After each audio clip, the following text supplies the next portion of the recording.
My wife, Iris, sat on the couch next to me, holding the bowl of popcorn in her thin hands. On her other side, our little boy, Freddie, sat. He looked just like his mother, with the same dirty blonde hair and faraway eyes, like the eyes of a dreamer. The movie played across our flat-screen TV, some CGI comedy with talking penguins and llamas that could drive cars. It was some garbage from Disney I would never have watched in a million years, but Freddie liked it, so I suffered through it for him. We had turned off all the lights in the house for the movie. Only the TV's flickering colors illuminated the room, sending dancing shadows that flashed out behind us. Suddenly, outside the living room window, a bolt of lightning came down from the sky, splitting a tree in our front yard in two. Light flooded in through the window, as if the flash of a nuclear missile were ripping its way across the town.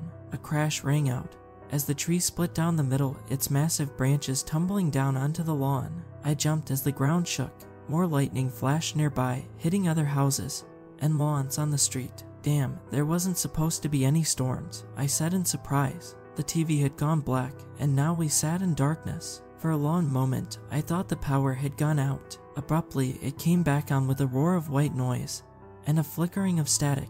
The volume seemed to be increasing by itself, growing into a rushing cacophony like a waterfall. I saw Iris try to scream something, but I could only see her lips move.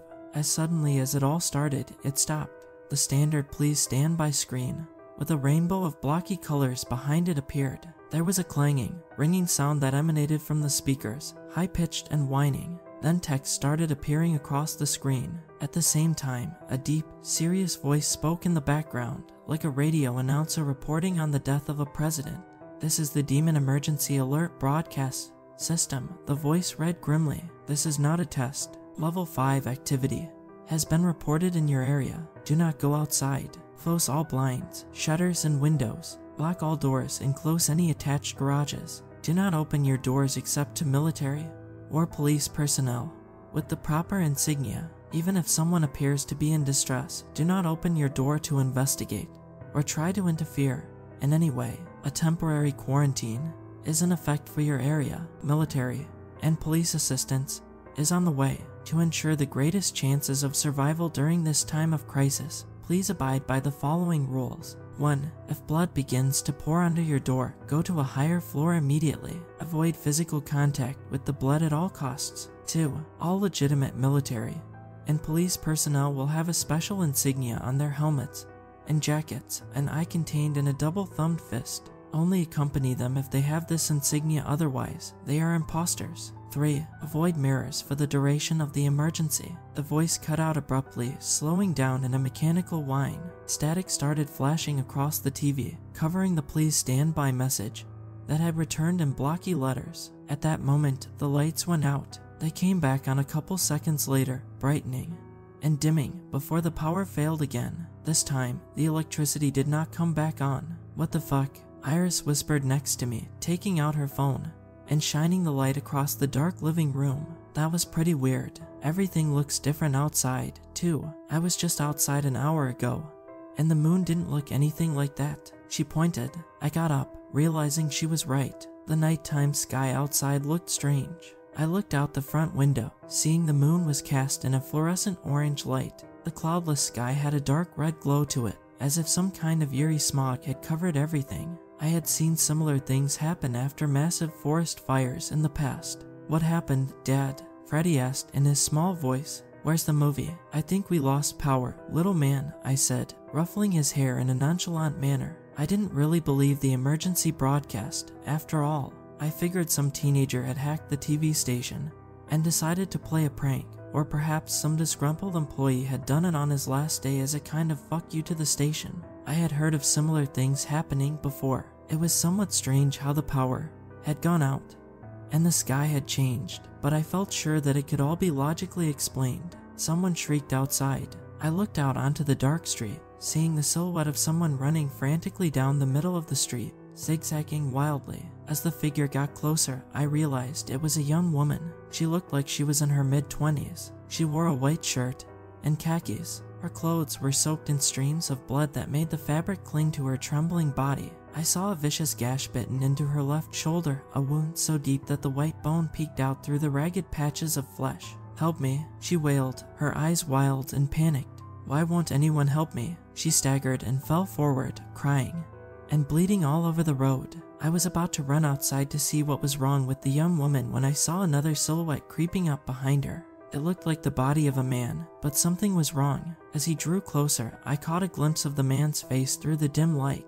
The left side of it was rotted and decayed, while the right looked muscular and healthy. He wore a black suit that looked like little more than tatters. Pieces of it fell off in ragged strips. I could see his left hand was also decomposing. Whatever kind of sickness it was, it seemed to extend to the whole left side of his body. A stiff, skeletal leg cracked as he dragged it behind him, silently drawing nearer to the young woman. The living side of his face split into an insane rictus grin as he looked down at her. He carried a blood-stained axe that dragged on the pavement behind him with a harsh, metallic groan. "Get away from me." The woman screamed at the abomination, trying to kick at him, but she looked weakened from blood loss, and her attempts were feeble and slow. The man laughed, a sound that rang out like the gurgling of blood. He spat squirming maggots from his mouth onto the dark street below. He knelt down before the gasping woman and gave a low whisper. It carried on the dead, silent air. "So warm," he murmured, wiping his dead, putrefying fingers across the streams of blood that spurted from her left shoulder.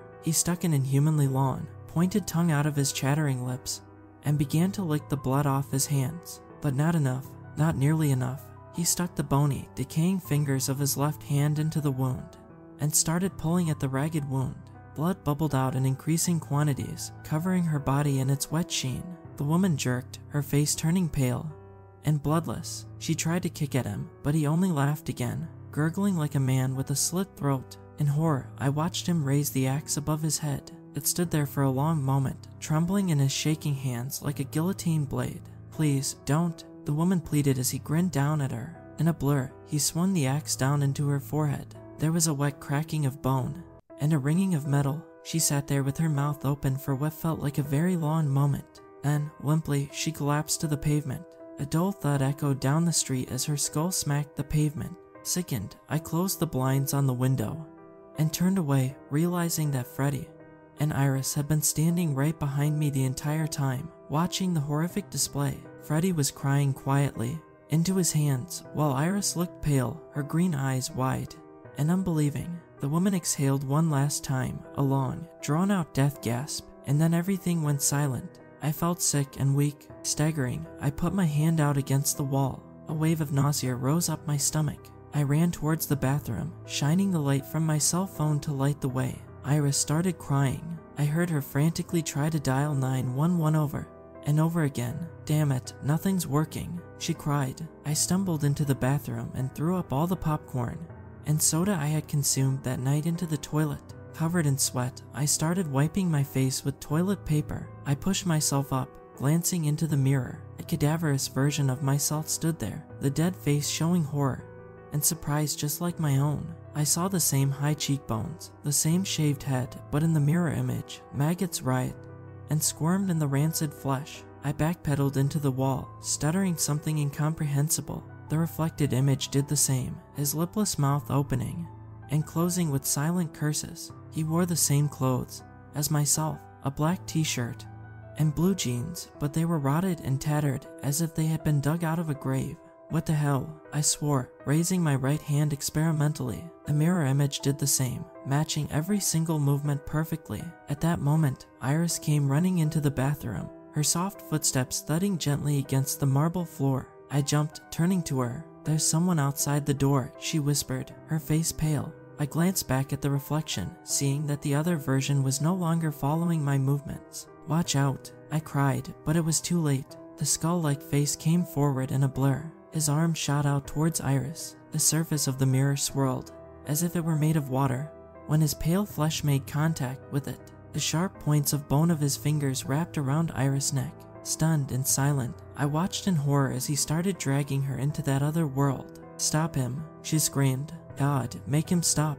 I ran forward, grabbing her legs as her head and chest was sucked through. There was a slight popping sound when her body entered the liquid-like surface. I tried to hold on with all of my strength, but whatever abomination was on the other side was strong, stronger than me. His iron grip yanked her out of my hands. "Dad?" Freddie asked, slinking into the bathroom. His eyes were wide and wild. He looked around, confused. "Where's Mom?" was screaming. I had to make a decision instantly. I knew I could either stay with my son or try to get my wife back. I knew I couldn't just leave Iris, though. I felt mentally torn. I looked between him and the mirror, my heart quivering with anxiety. "Freddie, go wait in the living room," I said. "Hide behind the couch. Don't answer the door or say anything to anyone. No matter what, I'll be right back."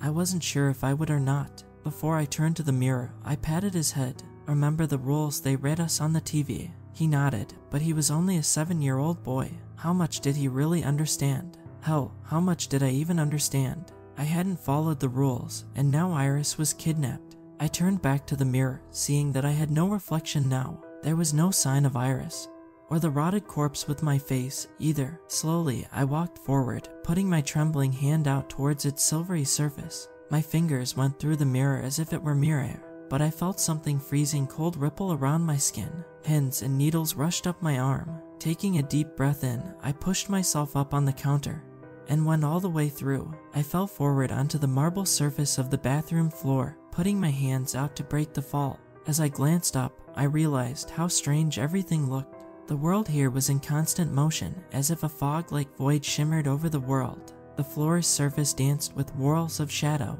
They felt as freezing cold as liquid nitrogen. As they passed over my body, shivering and hugging myself, I pushed myself up off the floor. The walls and ceilings, too, rippled in the same black currents. I glanced around, seeing the white bathtub filled to the brim with dark blood. It bubbled constantly, as if someone were drowning under its surface. Bloody handprints of all sizes smeared the sides of the tub. The smell of copper grew strong, mixing with the strange smell that emanated from the shadows, a pungent, chemical odor like ammonia. I passed by the mirror, seeing that here, too, I had no reflection. I felt like a vampire, staring into that blank emptiness. Feeling sick and disoriented, I stumbled forward, afraid to even breathe too loudly. I heard Iris crying and shrieking somewhere nearby. "No," she wailed. "Please, stop." Her voice seemed to be growing fainter and weaker, as if she were being dragged away by a tsunami. I peeked around the corner. Everything looked like nightmarish and strange. The living room looked much longer, stretching out for hundreds of feet. It had the same blue carpet and white walls as the one in my world, but now it was the size of a football stadium. The dark red couch had lengthened to an absurd size, stretching wide enough to fit 100 people in it. The TV loomed across the room like the screen of a movie theater. It flickered constantly, showing a cacophony of white noise and static interspersed with horrible images, naked corpses with their throats sliced from ear to ear, burning bodies, people falling to their deaths from burning buildings. But none of that was what made an involuntary gasp of horror rise up my throat. It was the enormous spiderweb spanning the length of the ceiling, fluttering softly in the breeze. In the center of the symmetrical web, I saw Iris, covered in silky thread up to her neck. She was hanging horizontally facing down, her body parallel to the floor. She struggled against the webbing that bound her like steel chains. Her eyes bulged from her head as she stared fixedly at the cadaver approaching her. Crawling upside down towards Iris was the monstrous image of myself I had seen in the mirror, but he had transformed into something spidery and eldritch. He skittered along with 4 arms and 4 legs now. The emaciated limbs poked out of his tattered rags of clothes, forked and elongated, the skin pale and covered in purple sores and deep gashes. Iris continued to plead and shriek in horror as it drew near. The creature's chattering fangs and blackened gums approached her neck.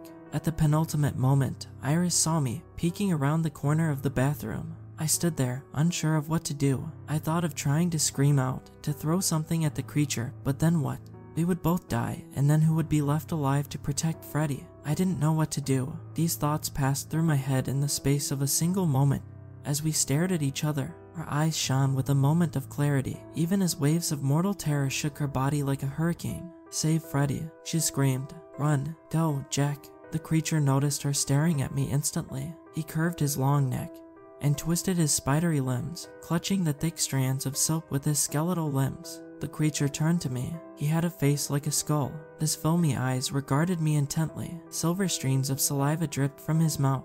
He gave a wide, insane smile, then turned back to Iris, unhinging his jaw. The pale, dead skin tore with a wet, ripping sound. The yellow, sharp points of teeth gleamed darkly in the currents of rippling shadow. I turned, sprinting back into the darkness of the bathroom as the crunching of bone and the shrieking of my wife followed me out. I had to repress an urge to vomit. With all of the speed I could muster, I staggered forward to the counter where the mirror sat, revealing the image of my house, an image that still lacked my reflection inside.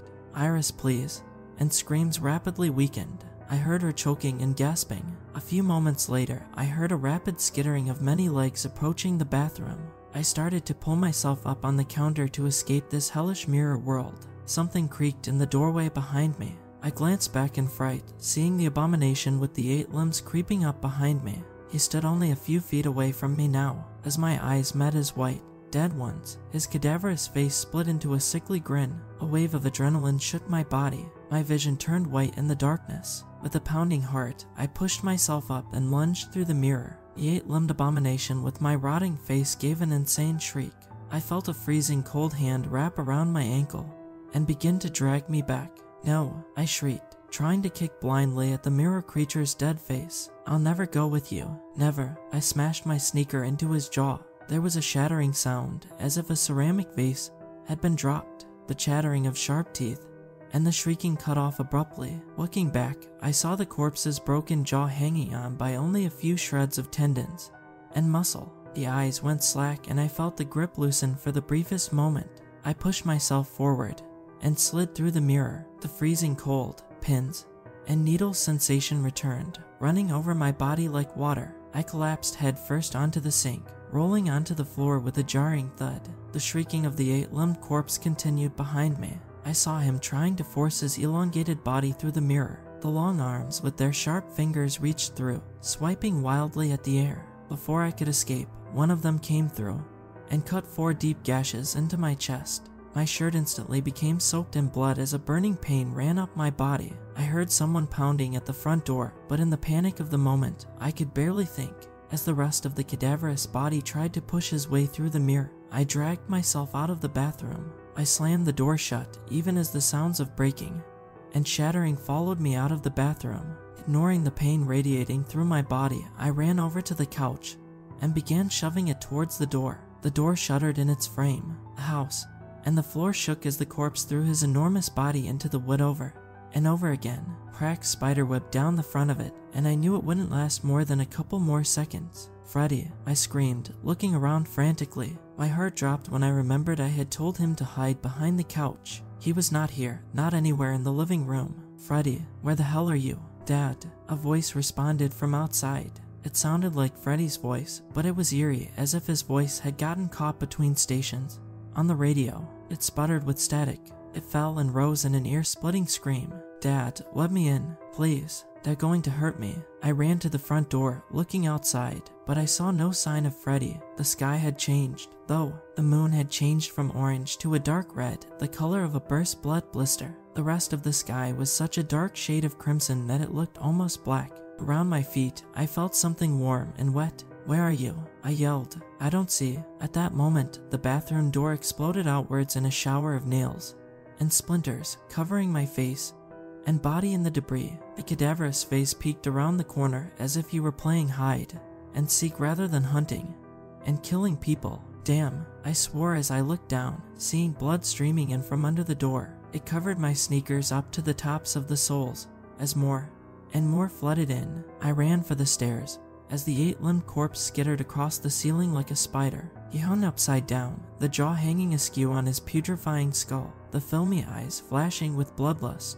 I was already halfway up the stairs when the corpse jumped down into the lake of blood at the bottom of the stairs. With his elongated, twisted limbs, he began pulling himself towards the first step in a blur, covering his body in the thick, putrid blood that continuously poured in through the bottom of every door. But something was in the blood, I saw to my horror. I froze in place near the top of the stairs, watching the creature as he struggled to pull himself out of the blood, which was already at knee height and still rising. There were dark silhouettes slithering through the blood. I saw the head of a black snake peer out at the 8-limbed cadaver. The snake had no eyelids, and its eyes looked as red as the blood it lived in. It wrapped its muscular body around his torso, rising up towards the cadaver's face. The blood-red eyes met those dead, rotted ones of the corpse as they stared at each other. Then the eldritch snake lunged forward and bit off the corpse's face. Other snakes started to rise out of the surface, wrapping around his forelegs and slithering up his back. The corpse wailed like a banshee, running blindly into the walls to try to smash the many snakes that suffocated and bit him from all sides. But this only seemed to heighten their hunger and bloodlust. The sound of shredding flesh and snapping bone followed me as I ran into Freddy's room and hid. His room was the only one without mirrors in it, I knew, and I wouldn't be making that mistake again. In the thick curtains of shadow, a small voice rang out, terrified and searching. "Dad, is that really you?" Freddy asked, hiding behind his chest of toys. I saw his small body, contorted and pale, his little head poked above the lid. "Freddy, you're alive," I cried, running over and hugging him. Tears streamed down my face. "I thought you were outside. I heard you screaming out there. I heard you and Mom yelling outside, too," Freddy whispered, his small body trembling. As I held him, I got scared and ran up here. "I'm sorry. Dad, where's Mom?" "It's okay. Thank God you did," I murmured, remembering the lake of blood downstairs and all those strange, black snakes. "Mom isn't coming, Freddy." He went silent then and didn't ask any more questions. A sick, heavy weight covered my heart. In the darkness, we hid and waited, though I knew not for what. The smell of copper and iron from all the blood downstairs had become overwhelming. After a few minutes of this, I took my phone out and shone it around experimentally. I saw a thin layer of blood streaming into the room, rising up the stairs like the waves of a tsunami. It covered the hallway's hardwood floor, a half-inch thick deep already, and growing fast. Dark shapes slithered and writhed in it. Small waves pushed the lake of blood towards us, and within seconds, my shoes were submerged in it.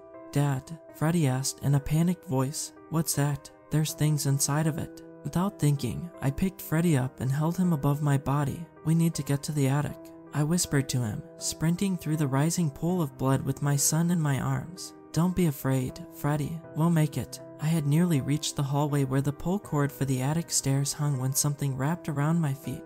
I went flying forwards, dropping Freddy in the pool of blood. He was submerged up to his waist instantly. His small body writhed in terror. "Help me, help me," he screamed, flailing his arms as black snakes circled him like hungry sharks. The one wrapping around my legs continued slithering up my body. A rising sense of horror and panic filled me. At that moment, I knew I was doomed. I only hoped I would see Iris again. Then I noticed spotlights turn on outside, filling the inside of the house with a radiance like the sun. All of the windows upstairs suddenly smashed inwards. A spotlight shone through the nearest of them, illuminating me and Freddy in our frantic struggles against the snakes. Men in SWAT gear crawled through the shattered windows. With their gas masks, their faces looked like insects with too many compound eyes. On their helmets and jackets, I saw a strange symbol, a double-fisted thumb holding a staring, lidless eye. Dozens of them streamed in, shooting the snakes that circled Freddy and me. As the one wrapping around its body slowly wound its way towards my face, one of the black-clad men came up behind it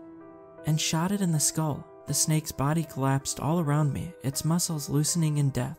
With relief washing over me, I ran to our saviors. "Get us out of here," I pleaded. "There's horrible things happening." The man nodded in his black military gear, his mask revealing nothing. "Follow me," he said dispassionately, starting towards the roof.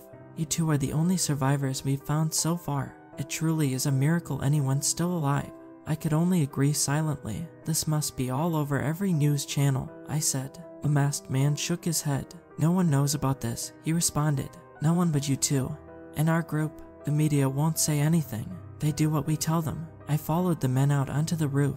Helicopters crisscrossed the skies, illuminating the houses and streets with many bright spotlights. As a helicopter slowly lowered itself down to take Freddy and me away from that pit of nightmares, dropping a rope for us to ascend, I glanced around my town one last time. Many of the houses were destroyed or burning, sending thick clouds of black smoke into the blood-red sky. Men in full SWAT gear zoomed around the blood flooding the streets and boats, the whirring of the motors echoing like angry hornets. Turning away, I followed Freddy into the helicopter and never returned. Iris is dead, and Freddy, and I have seen enough horrors to scar us for 1,000 years. In my heart, I know it is my fault my wife died. I didn't follow the rules, and she paid the price. I will hear those dying, panicked screams until my final breath.